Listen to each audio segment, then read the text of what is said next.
Di sini saya akan menyampaikan tentang materi atas waktu penyampaian surat pemberitahuan pajak. Atas waktu penyampaian surat pemberitahuan pajak disesuaikan dengan tahun pajak yang digunakan oleh wajib pajak. Jika batas waktu tersebut bertepatan dengan hari libur, termasuk hari Sabtu atau hari libur nasional, penyampaian surat pemberitahuan pajak dilakukan 1 hari kerja. 1. Surat pemberitahuan pajak masa. Surat pemberitahuan pajak masa adalah surat yang digunakan untuk melaporkan pembayaran pihak yang terutang dalam suatu masa pajak. Nomor 1. Jenis pajak PPh pasal 21. Pihak yang menyampaikan SPT pemotongan PPh pasal 21 atas waktu penyampaian paling lambat 20 hari setelah masa pajak berakhir. 2. PPh pasal 22 impor. Pihak yang menyampaikan SPT bea cukai atas waktu penyampaian 14 hari setelah masa pajak berakhir. 3. PPh pasal 22. Pihak yang menyampaikan SPT bendaharawan pemerintah atas waktu penyampaian 14 hari setelah masa pajak berakhir. 4. PPh pasal 21 BJBC. Pihak yang menyampaikan SPT pemungutan pajak BJBC atas waktu penyampaian diulang paling lambat 7 hari setelah batas waktu pengetahuan pajak berakhir. 5. PPh pasal 22. Pihak yang menyampaikan SPT pihak yang melakukan penyerahan batas waktu penyampaian paling lambat 20 hari setelah masa pajak berakhir. 6. PPh pasal 22 badan tertentu. Pihak yang menyampaikan SPT pihak yang melakukan penyerahan batas waktu penyampaian paling lambat 20 hari setelah masa pajak berakhir. 7. PPh pasal 23. Pihak yang menyampaikan SPT pemotongan PPh pasal 23 batas waktu penyampaian paling lambat 20 hari setelah masa pajak berakhir. 8. PPh pasal 25. Pihak yang menyampaikan SPT wajib pajak yang mempunyai NPWP batas waktu penyampaian paling lambat 20 hari setelah masa pajak berakhir. 9. PPh pasal 26.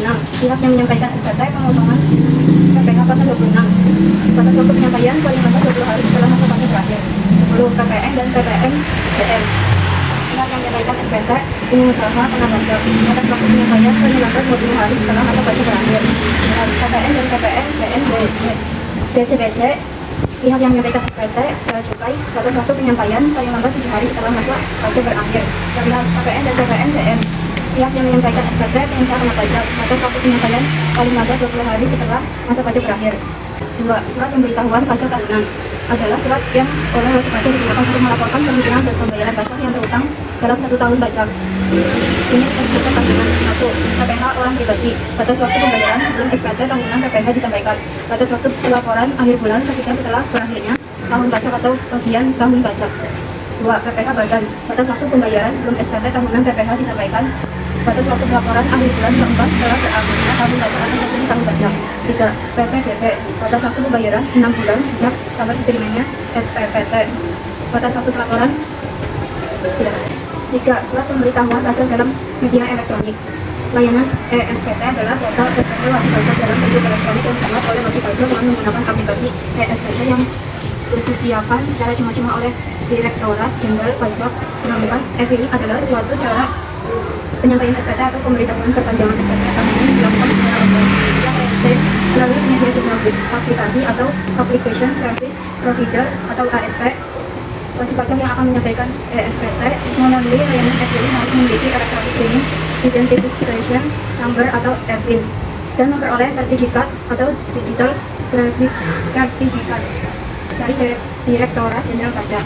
EFIN adalah nomor identitas yang diberikan oleh kantor pelayanan pajak atau KPP tempat wajib pajak terdaftar kepada wajib pajak yang mengajukan permohonan untuk menyampaikan SPT secara elektronik atau e-filing. 4. Prosedur permohonan untuk mendapatkan EFIN. A. Wajib pajak mengajukan permohonan secara tertulis kepada KPP tempat wajib pajak terdaftar dengan melampirkan fotokopi kartu NPWP atau SKT dan untuk wajib pajak sebagai pengusaha kena pajak disertai dengan fotokopi surat penghubungan pengusaha kena pajak. Permohonan dapat disetujui apabila alamat yang tercantum pada permohonan sama dengan alamat dalam database atau master file wajib pajak di Direktorat Jenderal Pajak. 2. Bagi wajib pajak yang telah berkewajiban menyampaikan surat pemberitahuan telah menyampaikan SPT tahunan pajak penghasilan orang pribadi atau badan untuk tahun pajak terakhir, SPT tahunan pajak penghasilan pajak 1 untuk tahun pajak terakhir dan SPT masa pajak pertambahan nilai untuk 6 masa pajak terakhir. C. Keputusan atas permohonan yang diajukan oleh wajib pajak untuk memperoleh EFIN akan diberikan paling lama 2 hari kerja sejak permohonan diterima secara lengkap. D. Jika EFIN hilang, wajib pajak dapat mengajukan permohonan pencetakan ulang dengan syarat menunjukkan kartu NPWP atau SKT yang asli, dan untuk wajib pajak sebagai pengusaha kena pajak harus disertai surat pengakuan pengusaha kena pajak yang asli. E. Wajib pajak yang sudah mendapatkan EFIN dapat mendaftarkan diri melalui satu atau beberapa situs HSP yang ditunjuk oleh Direktur Jenderal Pajak. Setelah wajib pajak yang mendaftarkan diri, KSP mengirimkan kepada wajib pajak tata cara penyampaian SPT secara elektronik atau e-filing. Aplikasi SPT disertai dengan petunjuk penggunaannya dan informasi lainnya. Wajib pajak meminta sertifikat atau digital sertifikat Direktorat Jenderal Pajak melalui situs ASP tempat wajib pajak mendaftar. Sertifikat tersebut selanjutnya akan digunakan sebagai alat yang berfungsi sebagai pengaman data wajib pajak dalam setiap proses filing melalui suatu ASP ke Direktorat Jenderal Pajak. Apakah ada yang ingin bertanya? Perkenalkan, nama saya Dian Kerayu. Saya ingin bertanya apa saja kelebihan menggunakan e-SPT? Saya menjawab. Kelebihan SPT, data perpajakan terorganisir dengan baik. Penyampaian SPT menjadi cepat dan aman karena lampiran berbentuk digital. Penghitungan pajak dilakukan secara cepat dan tepat karena menggunakan sistem komputer. Sistem aplikasi SPT mengorganisasikan data perpajakan perusahaan dengan baik dan sistematis. Ada lagi? Nama saya Widya Kembali dari absen 23. Saya ingin bertanya, apa yang dimaksud dengan e-filing dan apa saja manfaat dengan e-filing? Menjawab ya. E-filing merupakan sebuah kode identifikasi elektronik yang diberikan kepada wajib pajak atau penyedia jasa perpajakan yang memenuhi persyaratan tertentu. Fungsinya meliputi beberapa aspek penting dalam pelaporan dan penyelesaian kewajiban pajak. Apakah terjawab?